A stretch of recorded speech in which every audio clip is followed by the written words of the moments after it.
કેમ છો વિદ્યાર્થી મિત્રો? ચાલો તમે વર્ગમૂળમાં 1 થી 100 સુધીના વર્ગો બધા લખી નાખ્યા હશે પોતાના નોટમાં, બરાબર ને? ચાલો તો હવે આગળના મુદ્દામાં આપણે વધવાનું છે. પ્રયત્ન કરો એમાં તમે લખ્યું હશે કે નીચે આપેલી કઈ સંખ્યાઓનો વર્ગ કરવાથી તે એકી સંખ્યા કે બેકી સંખ્યા આવશે અને શા માટે? ચાલો હવે આગળ મને ખ્યાલ છે ત્યાં સુધી આપણે આ બધું જોઈ ગયા છીએ, બરાબર ને?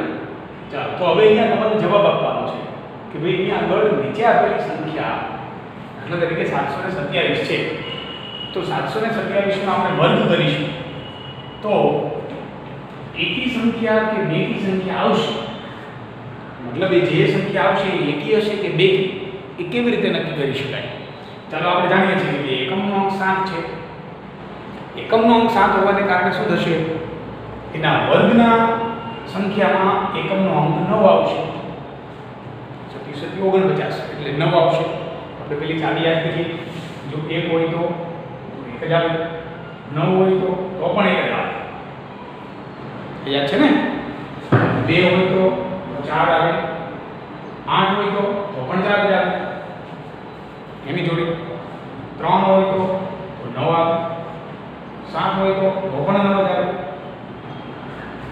ચાલો 4 અને 6 હોય તો 6 આવે અને 5 હોય તો 5 જ આવે. મતલબ પહેલી સંખ્યા જે છે જોવાની છે તમારે. પહેલી સંખ્યા જે છે એનો એકમનો અંક શું છે? તમને જે સંખ્યા આપવામાં આવેલી છે એનો એકમનો અંક શું છે? એકમનો અંક જે છે 7 છે, તો વર્ગ કરતા એકમનો અંક 9 જ આવે. 7 છે તો 9 જ આવે, 8 છે તો શું આવે? ચાલો તો 4 જ આવે, 9 છે તો શું આવે? 1 આવે, 0 છે તો ડબલ 0 આવે. ચાલો પછી અહીંયા આગળ જવાબ મળે તો એકી છે કે બેકી તમારે નક્કી કરી શકાય. સારી નીચે આપેલી સંખ્યાઓનો વર્ગ કરવાથી મળતી સંખ્યાઓમાં કેટલા શૂન્ય હશે? ચાલો આની અંદર કેટલા શૂન્ય આવશે વર્ગ કરવાથી? એની અંદર 2 શૂન્ય આવશે, મતલબ લખવાનું 2 શૂન્ય. 2 છે તો 4 શૂન્ય આવશે. ચાલો એ પણ તમને ખ્યાલ આવી ગયો છે. હવે કેટલીક રસપ્રદ પેટર્ન છે. આપણે પેટર્ન જે છે એ ભણી ગયા છીએ, સમીકરણની અંદર પણ પેટર્ન ભણ્યા. હવે અહીંયા એ પેટર્ન આપણે ભણવાની છે. ત્રિકોણીય સંખ્યાઓનો સરવાળો.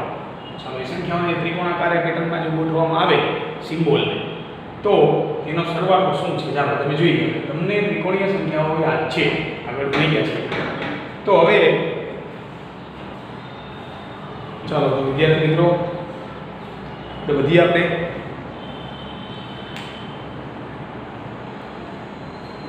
ચાલો તો ત્રિકોણીય સંખ્યા જે છે એની વાત કરતા આપણે તમને યાદ છે ત્રિકોણીય સંખ્યાઓ જે છે એની પેટર્નની અંદર ત્રિકોણને જે છે આપણે બનાવીને ગોઠવેલા છે. જો 1 3 6 10 અને 15.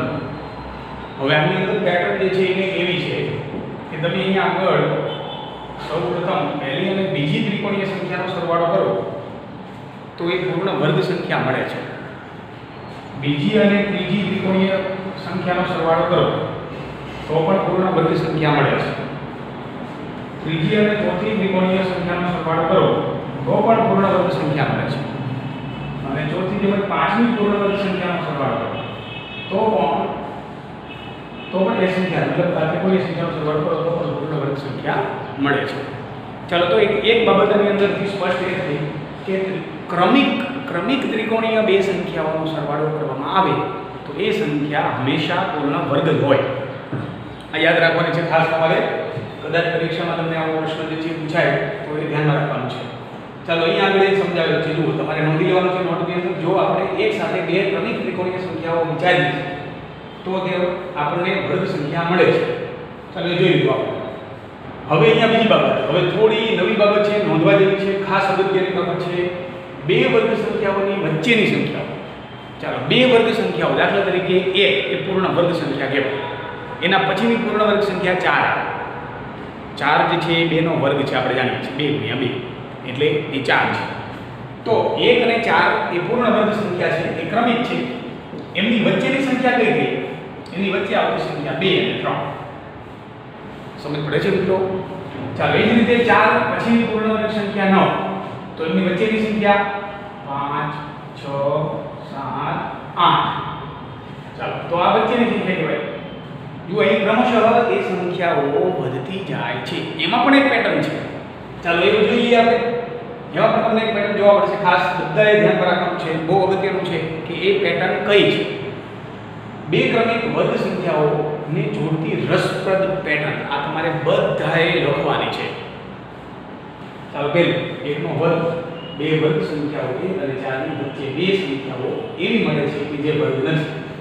ચાલો તમને ખબર છે કે 2 અને 3 સંખ્યા એવી છે 1 અને 4 ની વચ્ચે, મતલબ 1 નો વર્ગ 2 નો વર્ગ, તો 1 નો વર્ગ 1, 2 નો વર્ગ 4, તો 1 અને 4 ની વચ્ચે એવી સંખ્યા મળે છે 2 અને 3 કે જે પૂર્ણ વર્ગ નથી, કે જેનો જે કોઈનો વર્ગ નથી.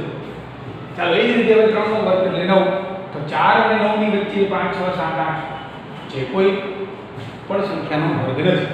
ચાલો એ જ રીતે થાળનો પાછો જુઓ, આની અંદર એક પેટર્ન છે. જુઓ 1 2 પછી 4 1 2 3 4 5 6 1 2 3 4 5 6 7 8 ખ્યાલ આવી ગયો. જુઓ ક્રમશઃ જે છે સંખ્યા 2 1 પછી 2 4 6 8 એ રીતે ક્રમશઃ વધતી જાય છે. ચાલો આની અંદર પણ એક વિશિષ્ટતા જોવા મળે છે. એક શું છે આપણે જોઈ લઈએ. ચાલો અહીંયા આગળ ખાસ પેટર્ન જુઓ. 1 નો વર્ગ એટલે 1, 2 નો વર્ગ એટલે 4. અહીં 2 ગુણ્યા 1 જોજો. એનો મતલબ એવો થયો કે તમારે ક્રમિક બે પૂર્ણ વર્ગ સંખ્યાઓ જે છે, ક્રમિક બે પૂર્ણ વર્ગ સંખ્યાઓ જે છે એની વચ્ચેની સંખ્યા શોધવી હોય તો 2 ગુણ્યા પહેલું પૂર્ણ વર્ગ પદ, પહેલી પૂર્ણ વર્ગ સંખ્યા કઈ. ચાલો તો 1 અને 4 ની વચ્ચે આપણે કેટલી સંખ્યાઓ આવશે એ શોધવી પડે.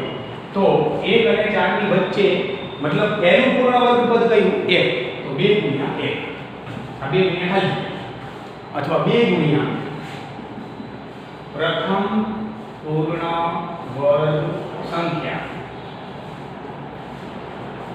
સમજ પડી ગઈ? ખ્યાલ આવી ગયો? ચાલો હવે બીજું. ચાલો તો ભાઈ વાત થઈ ગઈ પૂરી કરો. બીજું 2 નો વર્ગ એટલે 4 અને 3 નો વર્ગ એટલે 9. વચ્ચે આવો, વચ્ચે 4 સંખ્યાઓ છે. તો એનો મતલબ 2 ગુણ્યા 2. હવે અહીંયા 2 અને 2 નો વર્ગ બરાબર ધ્યાન આપજો. 2 નો વર્ગ અને 3 નો વર્ગ એમની વચ્ચેની સંખ્યા શોધવી છે. તો 2 નો વર્ગ જે છે એને આપણે લખીશું 2 ગુણ્યા ખાલી કોનો વર્ગ લેવાનો, તો કે પહેલી જે પૂર્ણ વર્ગ સંખ્યાનો વર્ગ આપણે લેવો છે તે 2 નો વર્ગ એટલે 2 લેવાનો. તો જવાબ આવશે 4. મતલબ કે અહીંયા 4 વચ્ચે સંખ્યાઓ આવશે.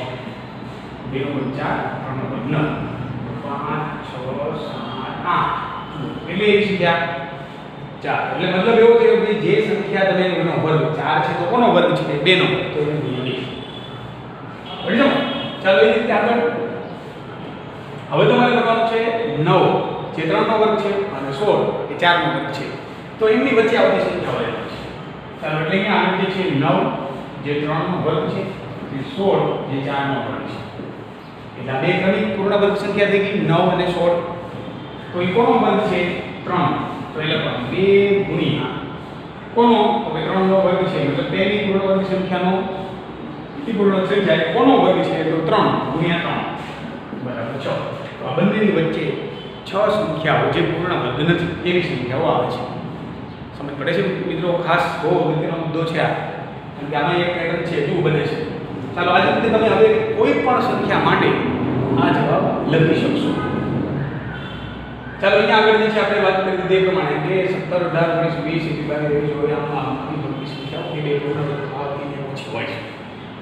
એક નવી બાબત મળી, બે પૂર્ણ વર્ગ સંખ્યાઓના તફાવતથી એક ઓછી હોય. બે પૂર્ણ વર્ગ સંખ્યાનો તફાવત કરો અને એનાથી એક ઓછો કરો. ચાલો દાખલા તરીકે આપણે કહીએ 1 અને 4. 1 અને 4 ની જો વાત કરતા હોઈએ તો 1 અને 4 નો તફાવત, 1 અને 4 નો તફાવત કેટલો? 4 ઓછા 1 બરાબર 3. એનાથી ઓછો, એનાથી એક ઓછી એટલે બી, એટલે આમ પણ કહી શકાય કે 4 ઓછા 1 કૌંસ પૂરો ઓછા 1 બરાબર એ બે પૂર્ણ વર્ગ સંખ્યાઓની વચ્ચે બનતી સંખ્યાઓ છે. સમજ પડે છે મિત્રો? બહુ અગત્યનો મુદ્દો છે. પહેલી સંખ્યા અને બીજી સંખ્યા એનો તફાવત, પહેલી સંખ્યા 1 બીજી સંખ્યા 4, 4 મોટા છે માટે 4 - 1 એટલે 3 ઓછા 1 એમાંથી એ ઓછી બે પૂર્ણ વર્ગ સંખ્યાઓના તફાવત કરતા એક ઓછી મળે છે. ચાલો ફરીથી એક બીજું વિચારીએ, ઉદાહરણ લઈએ. દાખલા તરીકે બે પૂર્ણ વર્ગ સંખ્યાઓ 4 અને 9, આ બંનેનો તફાવત છે. તફાવત એટલે શું? 9 ઓછા 4, 9 ઓછા 4 એનાથી એક ઓછી. આટલી સંખ્યા 4 અને 9 ની વચ્ચે જ હશે. 100%. ચાલો જોઈએ. 9 ઓછા 4 એટલે 5, ઓછા 1 એટલે 4. ચાલો તેની વચ્ચે કેટલી સંખ્યા? 5, 6, 7, 8. શું થઈ ગયું? બે પૂર્ણ વર્ગ સંખ્યાઓની વચ્ચે કેટલી સંખ્યા આવશે એ શોધવા માટેનું સૂત્ર મળી ગયું આપણને. ફટ એકદમ ખ્યાલ આવી ગયો. બે પૂર્ણ વર્ગ સંખ્યા છે એમની વચ્ચે કેટલી જે પૂર્ણ વર્ગ નથી તેવી સંખ્યાઓ આવશે એ શોધવું હોય તો એના માટેની એક પેટર્ન મળી ગઈ. માની લો કે અહીંયા આગળ આ પદ જે છે એ n છે અને આ પદ જે છે એ m છે. તો એમ લખી શકાય કે m - n - 1. સમજ પડે છે મિત્રો? આ સૂત્ર બની ગયું આપણા માટે. જુઓ કે કોઈ પણ બે પૂર્ણ વર્ગ સંખ્યા જે છે એમની વચ્ચે કેટલી સંખ્યા આવશે એ શોધવી હોય તો ચાલો જુઓ સૂત્ર બની ગયું.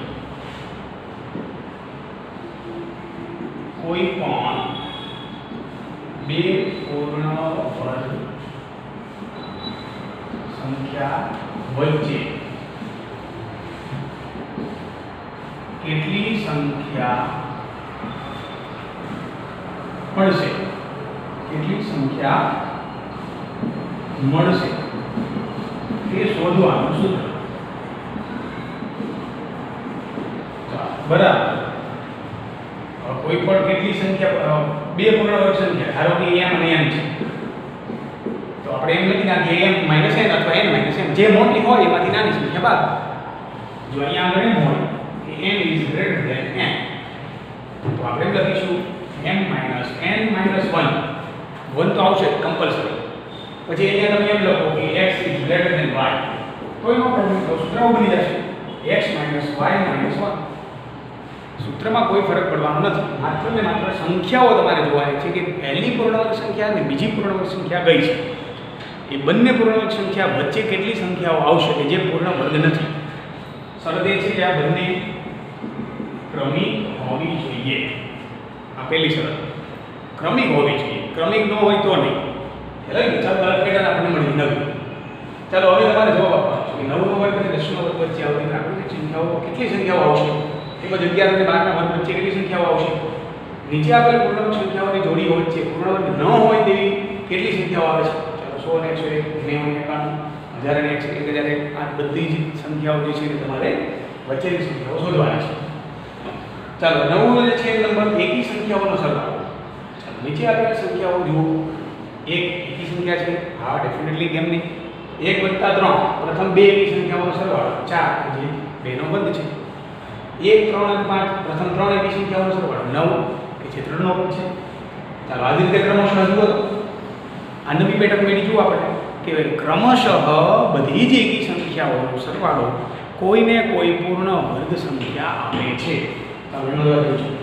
તેથી આપણે કહી શકીએ કે પ્રથમ n એકી સંખ્યાઓનો સરવાળો n² મળે. ઓકે. આ બાબતને જો આપણે બીજી રીતે કહીએ, જો બરાબર ધ્યાન આપજો. એક છે તો એક જ આવે છે. બે સંખ્યાઓ છે તો બે જ આવે છે. ત્રણ સંખ્યાઓ છે તો ત્રણ જ આવે છે. ચાર સંખ્યાઓ છે 1 2 3 4 તો 4 જ આવે. પાંચ સંખ્યાઓ છે જુઓ તો 5 આવે છે. છ સંખ્યાઓ છે તો 6 જ આવે છે. કેટલું આંકડાની અંદર જે છે આ બાબત જે છે ઇન્વોલ્વ થયેલી છે તમે સારી રીતે જોઈ શકશો, સમજી શકશો. ચાલો આગળનો મુદ્દો હવે. તેથી આપણે કહી શકીએ કે પ્રથમ બરાબર આ બધું સમજી લીધું, ખબર પડી ગઈ. આપણે બીજી રીતે કહીએ, જો કોઈ સંખ્યા પૂર્ણ વર્ગ સંખ્યા છે તો તેને 1 થી શરૂ કરી ક્રમિક એકી સંખ્યાઓના સરવાળા તરીકે રજૂ કરી શકાય. હા એ વાત નક્કી છે. એકી સંખ્યાના સરવાળા તરીકે જો આપણે રજૂ કરીએ તો એ હંમેશા પૂર્ણ વર્ગ સંખ્યા આપણને મળે છે. 1 2 3 4 5 6 વગેરે પૂર્ણ વર્ગ ન હોય એવી સંખ્યાઓ છે. શું આપણે તેને 1 થી શરૂ કરી ક્રમશઃ એકી સંખ્યાના સરવાળા તરીકે રજૂ કરી શકીએ છીએ? વિચાર. નહીં થાય. પડી સમજ? તમે કોઈ પણ સંખ્યા અહીંયા આગળ છે તમે ક્રમશઃ એકી સંખ્યાઓ જ લેવાની. ફરીથી કહું છું, ક્રમશઃ એકી સંખ્યાઓ 1 3 5 7 9 વગેરે વગેરે. આ એકી સંખ્યાઓ તમે સરવાળો કરો તો આમાંથી એક પણ સંખ્યા તમને નહીં મળે. બરાબર? ચાલો તમે કહી શકશો કે આ રીતે રજૂ કરી શકાય નહીં. હવે સંખ્યાઓ 25 વિશે વિચારો. 25 માંથી ક્રમશઃ 1 3 5 7 9 ની બાદ બાકી લઈએ. એક બાદ કરો 24, 24 માંથી 3 બાદ કરો 21, 21 માંથી 5 બાદ કરો 16, 16 માંથી 7 બાદ કરો 9, 9 માંથી 9 બાદ કરો તો 0. આનો મતલબ એવો થયો કે 25 બરાબર 1 + 3 + 5 + 7 + 9 બધાનો સરવાળો થયો. માટે એ પૂર્ણાંક સંખ્યા છે. ચાલો એ રીતે 38 વિશે વિચારો ક્રમશઃ. 38 જે છે એમાં આવું થાય છે. પહેલા 1 બાદ કરો, જે જવાબ આવે એમાંથી 3 બાદ કરો, જે જવાબ આવે એમાંથી 5 બાદ કરો, 7 9 11 1. તો એનો મતલબ એવો થયો કે અહીંયા આગળ 38 એ પૂર્ણ વર્ગ સંખ્યા નથી. સમજ પડે છે વિદ્યાર્થી મિત્રો? બહુ અગત્યનો મુદ્દો છે આ. 38 એ પૂર્ણ વર્ગ સંખ્યા નથી. ચાલો આ જ રીતે કહી શકાય કે જો આપણે પ્રાકૃતિક સંખ્યા 1 થી શરૂ કરી અને ક્રમિક એકી સંખ્યાઓનો સરવાળો તરીકે રજૂ ન કરી શકાય તો આવી બધી જ સંખ્યાઓ એ પૂર્ણ વર્ગ સંખ્યાઓ નથી એવું કહી શકાય. ચાલો તો હવે પેટર્નની સમજ પડી ગઈ આપણે બધા. હવે ક્રમિક રીતે આનો પ્રયત્ન તમારે કરવાનો છે. બરાબર? ક્રમિક પ્રાકૃતિક સંખ્યાઓનો સરવાળો. ક્રમિક પ્રાકૃતિક સંખ્યા. ક્રમિક પ્રાકૃતિક સંખ્યા ક્યાંથી શરૂ થાય મિત્રો? 1 થી 1 2 3 4 5 6 7 અનંત સુધી.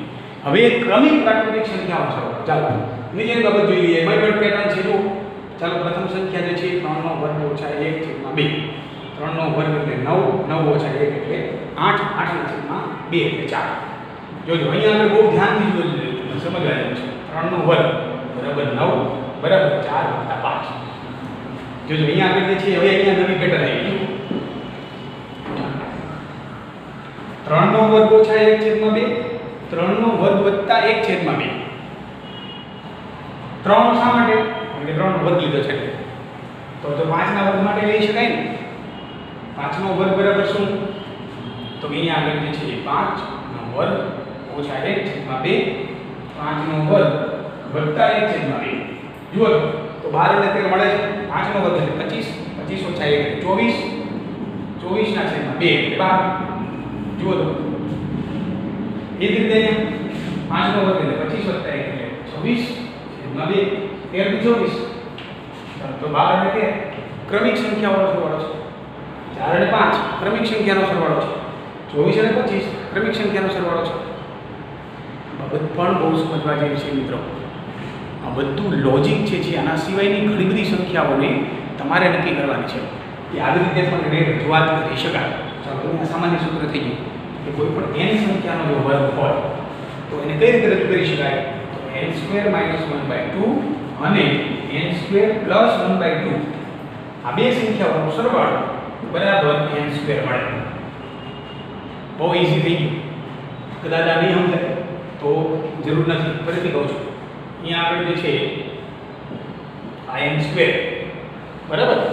તો હવે શું કરવાનું છે? તો કે n² - 1 છેદમાં 2 આ પહેલી સંખ્યા મળશે અને n² વત્તા 1 છેદમાં 2 કરશો તો બીજી સંખ્યા મળશે અને આ બેનો સરવાળો એટલે n² મળશે. તો નવું સૂત્ર મળી ગયું આપણને કે n² બરાબર n² - 1/2 પ્લસ n² + 1/2. ચાલો નવું સૂત્ર મળી ગયું. આખું નવું સૂત્ર મળી ગયું. વિદ્યાર્થી મિત્રો તમારે સૂત્રો બનાવતા પણ ભવિષ્યમાં શીખવાના આવશે જ, માટે તૈયારી રાખજો. બરાબર? ચલો તો અહીંયા આગળ જે છે આપણે આ બાબતને સારી રીતે સમજી લીધી. હવે આ બાબત પણ છે જે તમારે જાતે કમ્પ્લીટ કરવાની છે. ત્યારબાદ આપણે જાતે કરો, પ્રયત્ન કરો જે છે કરવાનું છે. બે ક્રમિક એકી અથવા બેકી સંખ્યાનો ગુણાકાર. ચાલો એ પણ પેટર્ન છે ને બીજું. પહેલા એકી સંખ્યાનો ગુણાકાર 11 + 13 બરાબર 143 કે 12 ના વર્ગ કરતાં 1 ઓછી છે.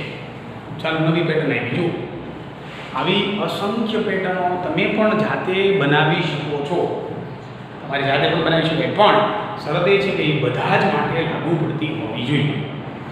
ચાલો હોવી 11 અને 13 જો 11 અને 13 ની વાત કરીએ તો સૌપ્રથમ એને શું કર્યું? 11 એટલે 12 ઓછા 1, 13 એટલે 12 વત્તા 1, થાય કે નહીં? પછી અહીંયા આગળ જે છે આમ કરી નાખ્યું કે અહીંયા આગળ ગુણાકાર છે તો સૂત્ર પ્રમાણે શું થાય? આ બે બેસિક સંખ્યાઓ કે 12 ઓછા 1 અને 12 વત્તા 1, તો અહીંયા આગળ જે છે બંને આ રીતે પણ દર્શાવી શકાય કે 12 નો વર્ગ ઓછા 1. તમે જવાબ લખશો તો એનો ઈ જ જવાબ આવશે. જો અહીંયા 12 નો વર્ગ ઓછા 1, આપણે શું કર્યું? પહેલા આને જુદું પાડ્યું, આને જુદું પાડ્યું, આને એમ રાખ્યું. સોરી, ફરીથી ચાલો જુઓ. પહેલા શું કર્યું છે? બરાબર ધ્યાન આપજો. આ જે સંખ્યા છે 11 વત્તા 13, એને આપણે જુદું પાડ્યું. 11 એટલે 12 ઓછા 1 અને 13 એટલે 12 વત્તા 1. રેડી? ચાલો એટલું કરી નાખ્યું પહેલા. હવે શું કર્યું? તો કે 12 નો વર્ગ ઓછા 1 યાદ છે, કમ્પ્લીટ છે. 12 નો વર્ગ ઓછા 1, તો આને એમ લખી શકાય કે 12 ઓછા 1 વત્તા 12 વત્તા 1 બરાબર 12 નો વર્ગ ઓછા 1. એટલે અહીંયા આપણે લખવું તો લખી શકાય 12 નો વર્ગ ઓછા 1 લખતું જવા મારે. ચાલો તો થઈ ગયું. તો આના પરથી એક નવું સૂત્ર આપણે મળી ગયું. આ યાદ રાખજો, મોસ્ટ ટાઈમ છે બધે બહુ એટલે બહુ બધેલું છે. સમજો ને? કે આ રીતે રજૂ કરી શકાશે. ચાલો દાખલા તરીકે x ગુણ્યા y આનો વર્ગ કરવાનો છે દાખલા તરીકે, ફોર એક્ઝામ્પલ. અથવા આ રીતે કરવાનું છે x ઓછા 1 અને x વત્તા 1. જો આનો વર્ગ કરવો હોય તો આ રીતે લખી શકાય x નો વર્ગ ઓછા 1. પડી સમજ? ચાલો આ સૂત્ર જે છે એ પણ આવશે અવયવીકરણની અંદર, ત્યારે પાછું આપણે સમજીશું. પણ અત્યારે તો આ પેટર્ન તમારે યાદ રાખવાની છે કે પેટર્ન પ્રમાણે 11 ગુણ્યા 13 કરવો તો 11 એટલે 12 ઓછા 1 અને 13 એટલે 12 વત્તા 1. અહીંયા એમને એમ જ યથાવત, પણ આ જે છે 12 નો વર્ગ ઓછા 1 ધ્યાન બરાબર મૂકી દઈશું. બરાબર 12 નો વર્ગ ઓછા 1. ચાલો તો જવાબ આપણને કમ્પ્લીટ થઈ. ટૂંકમાં કહેવાનો તાત્પર્ય એવો છે કે આના બરાબર આમ લખી શકાય. ચાલો તો બધા માટે લાગુ પડી શકાય. તો ધારો કે કોઈ એવી સંખ્યા a છે, તો a વત્તા 1 અને a ઓછા 1, તો એના બરાબર સૂત્ર મળી ગયું એનો વર્ગ ઓછા 1. એટલે આ પૂર્ણ વર્ગના તફાવતની રીત આવું તમારે સમીકરણની અંદર આવશે. ચાલો પણ આ એક નવી પેટર્ન છે. ત્યારબાદ હવે નવી છે છઠ્ઠી પેટર્ન, પૂર્ણ વર્ગ સંખ્યાઓની અન્ય બીજી તરફ. પૂર્ણ વર્ગ સંખ્યાને બીજી કઈ કઈ રીતે રજૂ કરી શકાય? ચાલો તો અહીંયા આગળ એક વર્ગ એના માટે કીધું છે 1 11 નો વર્ગ. ચાલો જો અહીંયા તરફ જુઓ તો અહીંયા 1 1 2 1 1 2 3 2 1 1 2 3 4 3 2 1. પહેલા ચડતો ક્રમ, પછી ઉતરતો ક્રમ, ફરી પાછું ચડતો ક્રમ, પછી ઉતરતો ક્રમ. આ રીતે આખી તરાહ જે છે પેટર્ન છે એ બને છે. જો 1 નો વર્ગ એટલે 1, 11 નો વર્ગ આપણે જાણીએ છીએ 121, 111 નો વર્ગ તમે નથી જાણતા તો જાણી લો 12321. એ જ રીતે હવે કોઈ પણ સંખ્યાનો તમારે જો વર્ગ કરવો હોય, હવે સમજવા જેવી બાબત એ છે સંખ્યા અહીંયા 1 છે માટે અહીંયા આપણે 1 સંખ્યા, અહીંયા 2 છે તો અહીંયા 3 સંખ્યા, અહીંયા 3 છે અહીંયા 5 સંખ્યા, અહીંયા 4 છે તો અહીંયા આગળ 6 સંખ્યા, 2 ને 4 ને 7 સંખ્યા છે, 4 છે તો 7. હવે થોડીક વધશે એ સંખ્યા ફેરફાર આવશે. ચાલો એ આ બાબત તમારે યાદ રાખવાની છે. અહીંયા 4 છે તો વચ્ચે 4 આવવાનું એમ યાદ રાખવાનું. 2 છે પછી 2 આવવા જોઈએ, 3 છે પછી 3 આવવા જોઈએ, 4 એક છે પછી 4 આવવા જોઈએ, 5 એકડા છે તો 5 આવવા જોઈએ, 7 એકડા છે 2 4 6 અને 2 4 6 અને 2 8 છે તો પછી 8 આવવા જોઈએ. બાકીના જે છે આ બધું ઘટતો ક્રમ, બધું ઉતરતો ક્રમ. હવે તમને કોઈ પણ સંખ્યા પણ શરત એ છે કે 1 1 1 1 1 વાળી હોવી જોઈએ, તો તમે હવે એનો વર્ગ સીધો લખી શકશો ચૂટકીમાં. બરાબર છે? ચાલો આપણે એક નવી પેટર્ન છે. ચાલો એ જ રીતે જુઓ નવી પેટર્ન અહીંયા પણ બતાવેલી છે. જુઓ 7 6 7 6 6 7 6 6 6 7 6 6 6 6 7 6 6 6 6 6 7 બહુ બધી છે. તો અહીંયા પેટર્ન બને છે. જુઓ તો 4 9 4 4 8 9 4 4 4 8 8 9 4 4 4 4 8 8 8 9 વગેરે વગેરે. આ પણ પેટર્ન બને છે. હવે આ પેટર્નની અંદર જે છે શું નવીનતા છે એ તમારે નક્કી કરવાનું છે અને નોંધ કરવાની બાજુમાં. બરાબર છે? ચાલો તો અહીંયા સુધી આપણે હવે રાખીશું. સ્વાધ્યાય 6.1 તમારે જાતે પ્રયત્ન કરજો. નહીં આવડે તો હવે પછીના વિડીયોમાં ફરી પાછા આપણે એને આગળ વધારીશું. ચાલો, ભારત માતા કી જય.